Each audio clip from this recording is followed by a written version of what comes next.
Hello aspirants, welcome to the channel. So నేను మీ భాష. So ఈ వీడియోలో నేను సింపుల్ ఇంట్రెస్ట్ అలాగే కాంపౌండ్ ఇంట్రెస్ట్ సో ఈ రెండింటి మీద ప్రాబ్లమ్స్ అనేవి సాల్వ్ చేస్తాను. సో మొత్తం కూడా 50 ప్రాబ్లమ్స్ అయితే తీసుకొని సాల్వ్ చేస్తాను. సో ఈ వీడియోని 5 పార్ట్స్గా చేస్తాను. ఒక్కొక్క వీడియోలో 10 ప్రాబ్లమ్స్ అనమాట. సో ఈ 10 ప్రాబ్లమ్స్ని, ఈ టోటల్గా 50 ప్రాబ్లమ్స్ని నాతో పాటు మీరు కూడా చూసి నాతో పాటు సాల్వ్ చేయండి. సో మీ మెథడ్స్ నా మెథడ్ రెండు కంపేర్ చేసుకోండి. ఏది ఈజీగా ఏది ఫాస్ట్గా అయితే మీరు చేస్తారో దాన్ని మీరు ఎక్కువగా ప్రాక్టీస్ చేయండి. And simple interest and compound interest. So first మనం ప్రాబ్లమ్ సాల్వ్ చేసే ముందు మనకి ఏం తెలియాలంటే కాన్సెప్ట్ తెలియాలి. ఈ కాన్సెప్ట్ కానీ మీరు కానీ మీకు కానీ బాగా వస్తే సో నో ప్రాబ్లం. ఒకవేళ రాకపోతే, సరిగ్గా క్లారిటీ లేకపోతే, ఆల్రెడీ నేను సింపుల్ ఇంట్రెస్ట్ మీద అలాగే కాంపౌండ్ ఇంట్రెస్ట్ మీద సో వీడియోస్ అయితే చేశాను. ఆ లింక్స్ కూడా డిస్క్రిప్షన్లో ఉంటాయి. సో ఒకసారి దాన్ని మీరు చెక్ చేయండి, చూడండి, మీకైతే ఈజీగా అర్థమవుతుంది. ఓకే, నెక్స్ట్ ఇంకా ప్రాబ్లమ్స్లోకి వెళ్ళిపోయినట్టయితే, అండ్ అయినప్పటికీ కానీ కొందరైతే నేను డిస్క్రిప్షన్లో లింక్ పెట్టాను చూడండి అన్నాను కదా, కొందరు ఏం చూస్తాంలే అని అనుకోవచ్చు. సో వాళ్ళకైతే ఒక చిన్నగా ఒక ఫాస్ట్గా అయితే చెప్తాను. సింపుల్ డిఫరెన్స్ ఏంటంటే సింపుల్ ఇంట్రెస్ట్కి కాంపౌండ్ ఇంట్రెస్ట్కి, ఇక్కడ మనకి సింపుల్ ఇంట్రెస్ట్లో ఫర్ ఎగ్జాంపుల్ రేట్ ఉంటుంది, టైం ఉంటుంది.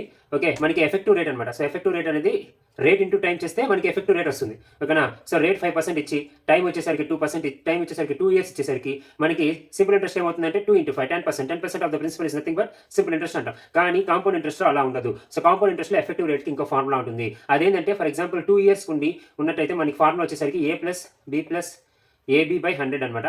వేరాజ్ ఏ అనేది ఫస్ట్ ఇయర్కి ఇంట్రెస్ట్, బి అనేది సెకండ్ ఇయర్కి ఇంట్రెస్ట్ అదనమాట. వేరాజ్ 3 yearsకి ఒక ఫార్ములా ఉంటుంది. అదేంటంటే A+B+C plus ABC/100 plus AB+BC plus CA/100 and ABC/10,000. So if there is 3 years అనమాట. ఇది వచ్చేసరికి 3 yearsకి ఫార్ములా, ఇది వచ్చేసరికి 2 yearsకి ఎఫెక్టివ్ రేట్ ఫార్ములా. సో ఇది గుర్తుపెట్టుకోండి చాలు. సో మనం ప్రాబ్లమ్స్ చేసినట్టయితే మీకైతే అర్థమైపోతుంది. ఓకే, మనమైతే ఫస్ట్ ప్రాబ్లమ్ సాల్వ్ చేద్దాం. సో ఫస్ట్ ప్రాబ్లమ్ ఏమి ఇచ్చారంటే, find the compound interest on a some of 1,000 rupees for 2.5 years at a rate of 10% per annum అన్నాడు.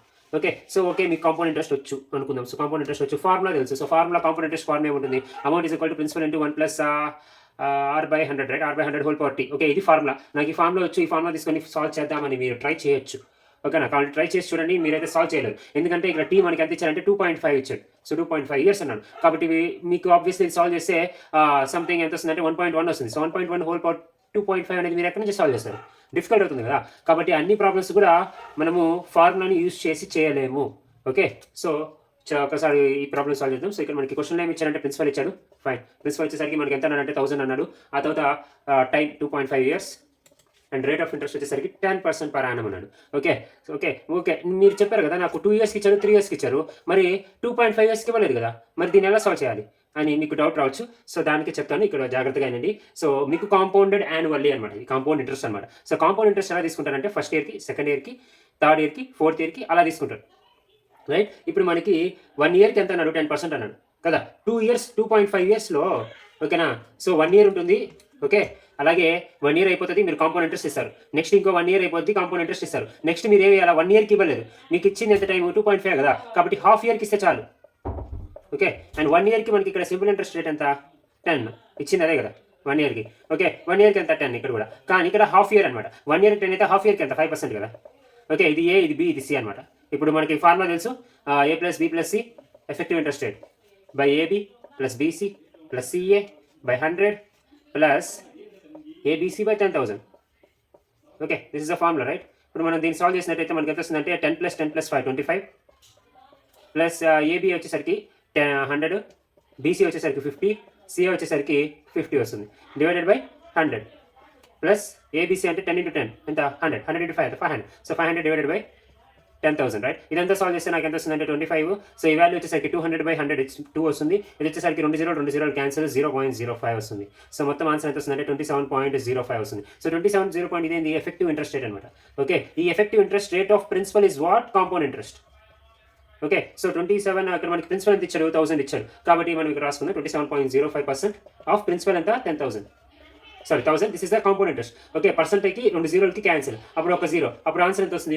270.5. So 270.5 is the answer. Okay, option A is the correct answer. Okay, ఇలా అయితే మనం solve చేయాల్సి ఉంటుంది క్వశ్చన్స్ని. Okay, మనమైతే next క్వశ్చన్కి వెళ్దాం. సో నెక్స్ట్ క్వశ్చన్ని సాల్వ్ చేయడానికి ట్రై చేద్దాం. సో ఇక్కడ మనకి క్వశ్చన్లో ఏమి ఇచ్చారంటే, when the compound interest on sum 1200 for 2 years at a rate of 8.5%. Okay, so దీన్ని కూడా మనం ఇందాకలానే సాల్వ్ చేసి చూద్దాము. సో మనకి ఇచ్చింది రాసుకుందాం. సో ప్రిన్సిపల్ ఎంత ఇచ్చారు? సో 1200 ఇచ్చారు, ఫైన్. టైం ఎంత అంటే 2 years, ఫైన్. అండ్ రేట్ ఎంత అంటే 8.5%. 8.5% అన్నారు. ఓకే, దీన్ని కూడా మీరు కావాలంటే ఫార్ములా వేసుకొని చూసుకోవచ్చు. ఇట్ విల్ బి డిఫికల్ట్ అనమాట, కొంచెం కష్టంగా అయితే ఉంటుంది. ఓకే, సో మనం ఇప్పుడు మన ఎఫెక్టివ్ రేట్ వాడుకొని చూద్దాం. సో మనకు తెలుసు 2 years ఉంటే మనకి ఎఫెక్టివ్ రేట్ ఎంత A+B+AB/100, రైట్? సో అప్పుడు మనము రేట్ ఎంత అంటే ఫస్ట్ ఇయర్కి 8.5, సెకండ్ ఇయర్ కూడా 8.5 కాబట్టి బి కూడా 8.5. 8.5 × 8.5/100. సో 8.5 + 8.5 అంటే 17 అని మనకు తెలిసిందే. కానీ ఈ వాల్యూ ఎంత? ఓకే, 85² అనమాట. దీన్ని మనం 85² కనుక్కున్నట్టయితే దాని నుంచి 2 పాయింట్లు ముందు పెట్టేసుకొని మనకు ఆన్సర్ వచ్చేస్తుంది. ఓకే, కానీ 85²కి మనం ఎలా కనుక్కోవాలి? సో 85 × 85 వేస్తారా, ఇలా వేసి అది సాల్వ్ చేసుకుంటారా? సో అది టైం వేస్ట్ అనమాట. అలా కాకుండా స్క్వేర్స్ అనేవి ఒక మెథడ్ ఉంది. ఒకవేళ 100కి దగ్గరలో కానీ ఉన్నట్టయితే నేను ఒక మెథడ్ చెప్తాను. ఆ మెథడ్ని మీరు ఫాలో అయ్యి ఈజీగా స్క్వేర్స్ అనేవి కనుక్కోవచ్చు. ఓకే, ఇక్కడ మనకి చూసుకున్నట్టయితే ఇంకా మనకి ఫస్ట్ వచ్చేసరికి ఇది ఉంది కదా, 85 ఉంది కదా. సో 85 ఉంది కాబట్టి 85 ఉంది, జనరల్గా రాసుకున్నా 85². ఓకే, ఫస్ట్ నేను రాసుకుంటా అంటే 100కి 85కి ఉన్న డిఫరెన్స్ ఎంత? ఓకే, 100 తీసుకొని 100కి వచ్చిన గివెన్ నెంబర్కి డిఫరెన్స్ ఎంత? 15 కదా. ఓకే, 15² ఎంత? 225 కదా. ఓకే, ఈ 225లో లాస్ట్ 2 నెంబర్స్ ఏదైతే ఉందో అది రాసుకోండి. 25, ఓకేనా. 2ని పక్కన పెట్టుకోండి, ఇది 2 మిగిలింది కాబట్టి దాన్ని పక్కన పెట్టుకుంటున్నాను. ఓకే, మళ్ళీ ఏం చేస్తానంటే ఈ 85 ఉంది కదా, 85లో ఈ 15ని మైనస్ చేయండి. 85లో 15 మైనస్ చేస్తే ఎంత వస్తుంది? 70 వస్తుంది. ఆ 70 వస్తుంది. ఈ 70కి ఈ 2 యాడ్ చేయండి, 72 అవుతుంది కాబట్టి 7225 ఆన్సర్. ఓకే, సో ఇలా చెప్పాను కాబట్టి కొంచెం లేట్ అనిపించవచ్చు, కానీ ఒకసారి మీరు కానీ ఇది కానీ ఒకసారి సాల్వ్ చేయడం కానీ ప్రాక్టీస్ చేస్తే మీకు చాలా ఈజీగా అయితే ఆన్సర్ చేస్తారనమాట. ఓకే, ఇప్పుడు మనకి 85² అంతా 72.25. అది 2 డిజిట్స్ ఉంది, 2 పాయింట్స్ ఉంది కాబట్టి 2 పాయింట్స్ ముందు పాయింట్ పెడుతున్నా. ఓకే, నెక్స్ట్ ఏం వస్తుందంటే 17 పాయింట్, ఇదంతా ఆన్సర్ 17 పాయింట్. ఓకే, 7225 వస్తుంది. Okay, and this % of principal is what? Compound interest. Okay, so మనం సాల్వ్ చేసి చూద్దాం. ఓకే, 17.7225% ఆఫ్ ప్రిన్సిపల్ ఎంత? 1200, రైట్? ఇది క్యాన్సిల్. ఇప్పుడు మనకి ఏం కావాలి? ఇది ఉంది. ఓకే, ఇక్కడ 12 వేసుకొని అంతా సాల్వ్ చేయాల్సిన అవసరం లేదు. సింపుల్గా 17 12 ఎంత? కాంపౌండ్ ఇంట్రెస్ట్లో ఎప్పుడైనా గుర్తుపెట్టుకోండి, పూర్తిగా క్యాలిక్యులేట్ చేయాల్సిన అవసరం లేదు. జస్ట్ అప్రాక్సిమేషన్ చేసుకుంటే మీకు ఆప్షన్స్లో ఈజీగా తెలిసిపోతుంది. ఓకే, 17 × 12 ఎంత వస్తుందంటే 70 10s 170, 70 2s ఎంత? 34. 170 + 34 ఎంత? 204. 204కి దగ్గరలో ఉందా ఆన్సర్? 28 ఉంది. ఎందుకంటే మనకి ఇక్కడ పాయింట్లో వస్తుంది, ఎందుకంటే ఎక్కువే, 17 కన్నా ఎక్కువే కాబట్టి 204 కన్నా కొంచెం ఎక్కువ వస్తుంది. ఆ ఎక్కువ ఎంత అంటే 28.33. మనకు ఆప్షన్లో అది ఒకటే ఉంది కాబట్టి అది ఆన్సర్గా చెప్తాం. So option B is the correct answer. Okay okay and going to the next question. ఒకసారి చదవండి. ఇక్కడ ఏమి ఇచ్చారంటే the principal if the compound interest earned in 2 years at a rate of 8% per annum is 1.664 అన్నారు. చాలా simple అనమాట. ఇక్కడ మనకి ఇంకా సింపుల్గా ఇచ్చాడు. మనకి ఏం లేదు, మనకి ఇప్పటి వరకు కాంపౌండ్ ఇంట్రెస్ట్ కనుక్కోమన్నాడు, కానీ ఇక్కడ కాంపౌండ్ ఇంట్రెస్ట్ ఇచ్చేసాడు. ఎంతంటే 1.664 అంట. మనకేం కనుక్కోవాలా? ప్రిన్సిపల్ కనుక్కోవాలా. Time 2 years, rate 8%. Okay, so simple. 2 years అన్నాడు కాబట్టి మనకు తెలిసిందే A+B+AB/100. A × B అంటే 64 రాస్తున్నాం. ఓకే, అప్పుడు 16 ఇది ఎంత వస్తుంది అంటే 16.64 వస్తుంది. Okay, 16.64% of the principal is what? Compound interest. మనకి కాంపౌండ్ ఇంట్రెస్ట్ ఎంత ఇచ్చారు? సో 1.664 ఇచ్చారు. ఓకే, ఇక్కడ దాకా వచ్చింది. ఓకే, మీకు మీద కొంతమంది కన్ఫ్యూజ్ ఉండొచ్చు, 2 సేమ్ ఉన్నాయి క్యాన్సిల్ కొట్టేయచ్చు, కానీ 1తో కాదు. ఓకేనా, 2 ఉన్నాయి, 2 సేమే ఉన్నాయి కానీ క్యాన్సిల్ కొట్టేయచ్చు. కానీ there is a slight confusion, 0 letter పెట్టాలా అని ఒక చిన్న కన్ఫ్యూజన్ ఉండొచ్చు. సో దానికోసం ఏం చేస్తారంటే ఇక్కడ పాయింట్ ఉంది, కానీ ఈ పాయింట్ని ఇక్కడ పెట్టుకున్నట్టయితే 2 ఈక్వల్ అవుతాయి కదా. సో ఇక్కడ పెట్టుకోవాలంటే ఎప్పుడైతే రైట్కి పోతామో, ఎన్ని డిజిట్స్ అయితే రైట్కి పోతామో అన్ని డిజిట్స్ కింద 0 పెట్టుకోవాలి, అన్ని 0 పెట్టుకోవాలి. ఇక్కడ ఏం చేస్తానంటే ఒక్క డిజిట్ మాత్రమే 0, ఒక డిజిట్ మాత్రమే పోతున్నాను కాబట్టి నేను ఏం చేస్తానంటే ఇక్కడ 0 పెట్టుకొని బై 10 వేసుకుంటాను. అర్థమైందా? సో అప్పుడు ఇది క్యాన్సిల్. అప్పుడు ఎంత? దాని అర్థం 1% of principal is nothing but 1/10. Okay, ఇక్కడ 100 అంటే 100% వచ్చేసరికి ఇక్కడ ఇంటూ 100 చేస్తాను.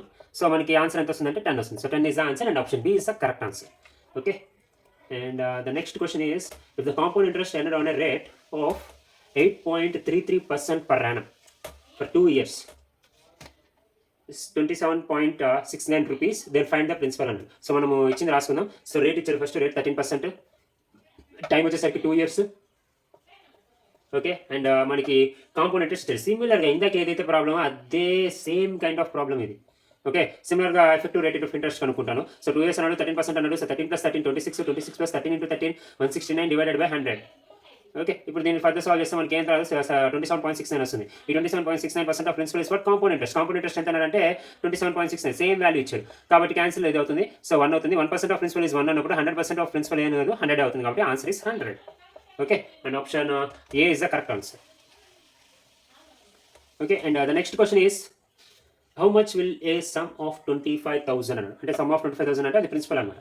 సో ఇక్కడ సమ్ ఆఫ్ 25,000 అంటే ప్రిన్సిపల్ 25,000 ఇచ్చారు. ఇన్వెస్ట్ అంటే compound interest amount to in 1 year at 4% interested అన్నాడు. ఓకే, రేట్ ఆఫ్ ఇంట్రెస్ట్ ఎంత? 4%. Okay fine. టైం మనకి 1 ఇయరే అన్నారు. ఓకే. కాకపోతే ఇక్కడ మనకి ఒక చిన్న క్వెషన్ మార్చిచ్చింది ఏంటంటే కాంపౌండ్ హాఫ్ ఇయర్లీ అన్నాడు. ఓకే. అంటే ఏం లేదు. నేను ఫస్ట్ క్వెషన్‌లో చెప్పాను. మీకేంది ఫర్ ఎగ్జాంపుల్ 2 ఇయర్స్ ఉందనుకుందాం. ఓకేనా? సో 2 ఇయర్స్ గాని మనకి గాని టైం ఉంటే ఫస్ట్ ఇయర్‌కి కాంపౌండెడ్ యాన్యువల్లీ కాబట్టి ఫస్ట్ ఇయర్‌కి వడ్డీ ఏస్తారు. సెకండ్ ఇయర్‌కి ఈ వడ్డీకి ప్లస్ ఆ ప్రిన్సిపల్‌కి వడ్డీ ఏస్తారు బేసికల్‌గా కాంపౌండ్ ఇంట్రెస్ట్ అనేది.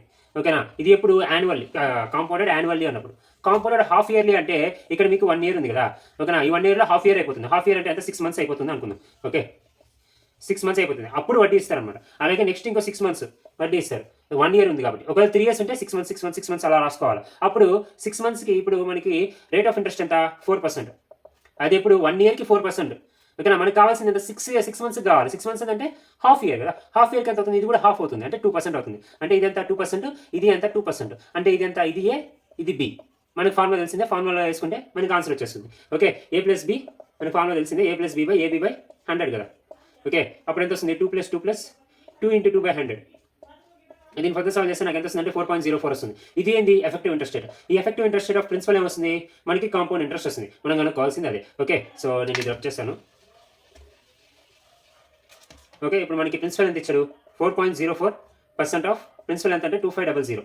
Okay. That is equal to మనకి ఎంత కావాలి. సో ఒక పర్సెంట్‌కి 2 జీరోలకి క్యాన్సిల్ ఎప్పుడైనా గుర్తుపెట్టుకోండి. ఓకే. ఇది మీరు మల్టిప్లైనా చేయొచ్చు. మల్టిప్లై చేయకన్నా మీకు ఒకవేళ 25తో ఏ నెంబర్ అయినా మల్టిపుల్‌లో ఉంటే ఫర్ ఎగ్జాంపుల్ x ఉంది. ఇక్కడ 25 ఉంది. 25లో ఏదైనా ఉంటే ఇలా గాని ఉంటే ఒకవేళ ఇది గాని 4తో గాని డివిజిబుల్ అయితే ఓకేనా?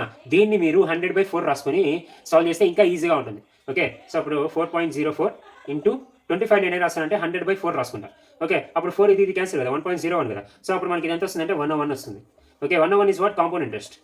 ఓకే. కానీ మనకు క్వెషన్‌లో అడిగింది ఏంటంటే అమౌంట్ అడిగాడు. అది గుర్తుపెట్టుకోవాలి. సో అమౌంట్ అంటే ఏంది? కాంపౌండ్ ఇంట్రెస్ట్‌కి ప్రిన్సిపల్ యాడ్ చేస్తే మనకు అమౌంట్ వస్తుంది. సో ఈ 101కి ప్రిన్సిపల్ ఎంత? 2500. ఓకే. రాసాను. 2500 ఇస్ ప్రిన్సిపల్ అండ్ మనకి వచ్చిన ఇంట్రెస్ట్ వచ్చేసరికి 101. సో మనకి ఆన్సర్ ఎంత వస్తుందంటే 2601. 2601 is the answer. So option B is the correct answer. Okay. Okay. And going to the next question. ఇక్కడ మనకి సింపుల్ ఇంట్రెస్ట్ మీద ప్రాబ్లమ్ ఇచ్చారు. సింపుల్ ఇంట్రెస్ట్ అనేది చాలా సింపుల్‌గా ఉంటాయి. ఇక్కడ మనకి రేట్ ఎంత ఇచ్చారంటే 8% ఇచ్చారు. ఓకే. అండ్ మనకి టైం ఎంత ఇచ్చారంటే 3.5 ఇయర్స్ అన్నాడు. ఓకే. ఫైన్. అండ్ ఇక్కడ మనకి ఇచ్చింది ఏంటంటే సింపుల్ ఇంట్రెస్ట్ ఇచ్చారు. సింపుల్ ఇంట్రెస్ట్ ఎంత? 1680. మనం కనుక్కోవాల్సింది ఏంటంటే ప్రిన్సిపల్ కనుక్కోవాలి. Simple rate into time is nothing but effective rate అనమాట. Okay. That effective rate of principal is simple interest. ఓకేనా? మీరు ఫార్ములాస్ అన్నీ యూజ్ చేసుకోవచ్చు. ఓకే. సో 8 × 3.5 మనం ఏం రాసామంటే 3.5 × 8%. 8%ని 8/100గా రాసుకుంటా. Okay. 8/100% of the principal is nothing but 1680. Okay. And 8 1s 8210. Okay. And ఇక్కడ మనం చూసుకున్నట్టయితే 3.5 కదా! సో 3.5 అంటే 7 0.5s. ఓకే. ఇక్కడ వచ్చేసరికి 7 30s వస్తుంది. అంటే 0.5 అంటే ఎంత? 1/2. ఆ 1/2 ఇటు పోతే ఇది 60 అవుతుంది. ఓకే. అప్పుడు టోటల్ ప్రిన్సిపల్ ఎంత అంటే 60 ఇంటూ ఈ 100 కూడా వెళ్తుంది కాబట్టి 60 × 100 the answer is 6000. So 6000 is the answer. Okay. And next question. ఇది కూడా సింపుల్ ఇంట్రెస్ట్ ప్రాబ్లమే. The simple interest on a sum at a rate of 4% is 2.5 years is 80 then find the amount అన్నాడు. Okay. ఇక్కడ మనకి amount కనుక్కోమన్నాడు. Okay. So క్వెషన్‌లో ఇచ్చింది రాసుకుంటాను. రేట్ ఎంత ఇచ్చారంటే 4% ఇచ్చారు. ఫైన్. అండ్ టైం వచ్చేసరికి మనకి ఎంత అంటే 2.5 years అన్నాడు. ఫైన్. అండ్ నెక్స్ట్ మనకి సింపుల్ ఇంట్రెస్ట్ ఎంత అంటే 80 అన్నాడు. అది కూడా ఫైనే. ఓకే. ఇక్కడ మనకి ఏంటంటే ప్రిన్సిపల్ కనుక్కోవచ్చు. The rate into time. ఇక్కడ మనకి 4 × 2.5 ఎంత? 10% ఉంటుంది కాబట్టి percent of principal is what? Simple interest ఎంత? 80. ఓకే. ఇక్కడ దీనికి ఒక 0 యాడ్ చేసుకుంటే 100 అయిపోద్ది కదా! అక్కడ కూడా ఒక 0 యాడ్ చేసుకుంటా. ఓకే. అప్పుడు ఎంత వస్తుంది? 800 వస్తుంది. ఈ 800 ఏంది? 800 ఏంటంటే ఇది what? Principal right? It's what principal. కానీ మనం కనుక్కోమనింది ఏంది? అమౌంట్. సో అమౌంట్ ఎంత వస్తుంది? Principal plus simple interest. మనకి ప్రిన్సిపల్ ఎంత? 800. ఇంట్రెస్ట్ ఎంత? 80. సో 800 + 80 ఎంత? 880. సో 880 ఇది ఆన్సర్. ఓకే. మీకు 800 వస్తుంది. ఆప్షన్‌లో 800 కూడా ఉంటుంది. చూసారా? అది పెట్టేస్తారు. కానీ అక్కడే పప్పులో కాలేస్తారు. అలా చేయకూడదు. ఓకేనా? క్వెషన్‌లో ఏమి ఇచ్చారో జాగ్రత్తగా చూడాలి. ఓకేనా? Okay. And next question. If the same principal was invested in 2 schemes ఇచ్చాడు. ఓకే. ఏ అనే ఒక స్కీము, బి అనే ఒక స్కీము 2 స్కీమ్స్ ఇచ్చారనమాట. Okay. Fine. A scheme, B scheme. Okay. Same term అన్నాడు. ఓకే. టైం కూడా సేమ్. ఓకే. రేట్ వచ్చేసరికి 8% అన్నాడు. ఓకే. సేమ్ టర్మ్ అంటే సేమ్ రేట్. ఓకే. రేట్ కూడా సేమే. అది కూడా ఎంతంటే 8% అని ఇచ్చారంట. ఓకే. ఫైన్. నెక్స్ట్ ఏమంటాడంటే ఒకటి వచ్చేసరికి సింపుల్ ఇంట్రెస్ట్ అన్నాడు. ఇది వచ్చేసరికి సింపుల్ ఇంట్రెస్ట్‌లో పెట్టాడంటే ఇది వచ్చేసరికి కాంపౌండ్ ఇంట్రెస్ట్‌లో పెట్టాడంట. What was the it was and find the ratio between their interest అని అడిగాడు. ఇక్కడ మనకేం కావాలంటే రేషియో బిట్వీన్ ఇంట్రెస్ట్ అనమాట. అంటే సింపుల్ ఇంట్రెస్ట్. దీంట్లో సింపుల్ ఇంట్రెస్ట్ ఎంత? దీంట్లో కాంపౌండ్ ఇంట్రెస్ట్ ఎంత? సో ఇది కనుక్కోవాలి. ఓకేనా? సో మీరు ఫస్ట్ క్వెషన్‌లో చూడంగానే మీకు వచ్చే చిన్న ఒక 6th సెన్స్ ప్రకారం అయితే అక్కడ సి&డి ఉంది కదా! Cannot be determined. ఓకే. ఆ కెనాట్ బి డిటర్మైన్ ఆన్సర్ ఏంటిదని అదే పెట్టేస్తారు. కానీ ఆప్షన్ కూడా కరెక్టే. అదే కరెక్ట్. Cannot be determined. కానీ ఎందుకు అనేది కూడా తెలుసుకుంటే it will be better. Okay, so ఇక్కడ మనకి ఏంటంటే టైం సేమ్ అన్నాడు. ఓకేనా, ఫర్ ఎగ్జాంపుల్ తీసుకుందాం, ఇక్కడ 2 years తీసుకుందాం అనుకుందాం. ఓకే, 2 years తీసుకున్నప్పుడు మనకి సింపుల్ ఇంట్రెస్ట్ వేరే వస్తుంది, కాంపౌండ్ ఇంట్రెస్ట్ వేరే వస్తుంది కదా. సో దాన్ని మనం ఎలా కనుక్కోవాలి, అప్పుడు డిఫరెంట్ వస్తుంది కదా. సో ఇక్కడ టర్మ్ అనేది simple interest compound interest same ఉన్నప్పుడు, ఓకేనా. సో ఇప్పుడు మనం 2 years తీసుకున్నాం. ఓకే, 2 years తీసుకున్నప్పుడు మనకి సింపుల్ ఇంట్రెస్ట్ ఒకటి వస్తుంది, కాంపౌండ్ ఇంట్రెస్ట్ ఒకటి వస్తుంది. ఓకేనా, సో మనకి ఇక్కడ టైం అనేది మెన్షన్ చేయాలి. ఇది మెన్షన్ చేయాలి కరెక్ట్గా, ఎంత టైం అనేది మెన్షన్ చేస్తే అప్పుడు మనకి ఏమొస్తుందంటే ఈ రెండు క్యాలిక్యులేట్ చేసుకోవచ్చు. ఒకవేళ ఈ టైం మీద సింపుల్ ఇంట్రెస్ట్ కానీ ఇప్పుడు మనకి సింపుల్గా చెప్తున్నాను, టైం మీద రెండు కానీ సేమ్ వస్తే అప్పుడు మనము వాడు ఏం ఇవ్వకపోయినా మనకేం కాదు. ఓకేనా, సో వాడు మనకి ఏం ఇవ్వలేదు. ఓకేనా, ఇక్కడ మనకి ఏంటంటే సింపుల్ ఇంట్రెస్ట్ ఉంది, కాంపౌండ్ ఇంట్రెస్ట్ రెండు వేరు ఉన్నాయి. ఓకేనా, సో మనం 2 పెడితే ఒకటి వస్తుంది, 3 పెడితే ఒకటి వస్తుంది. సింపుల్ చెప్పాలంటే 2 పెడితే ఒకటి వస్తుంది, 3 పెడితే ఒకటి వస్తుంది, 4 పెడితే వస్తుంది, 5 పెడితే ఒకటి వస్తుంది. Then how can you actually determine? So మనం కరెక్ట్గా చెప్పలేము కాబట్టి దిస్ కెనాట్ బి డిటర్మిన్ అన్నమాట.